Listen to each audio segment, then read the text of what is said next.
Şükür sənə Allah'ım,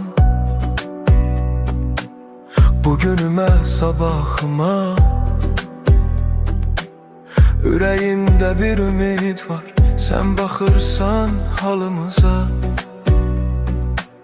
Şükür sənə Allah'ım,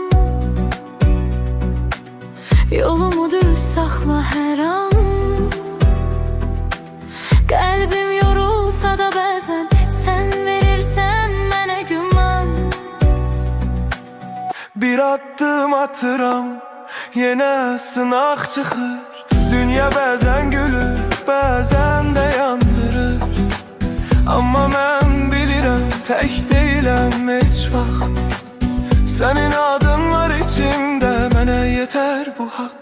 Evimə bərəkət, canıma səhət, qəlbimə təmizlik, dilimə məhəbbət. Hər kəs öz payını halal qazansın, Allahın nuru ilə qaranlıq dağılsın. Ya Rəbbim gəncə güc ver, yaşlıya səbr ver.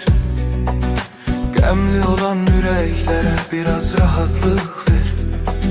Kim yorulub, kim ağlayıb, kim tək qalıbsa, sən çatdı köməyini, gecikmə Allah'ım. Şükür sənə Allah'ım,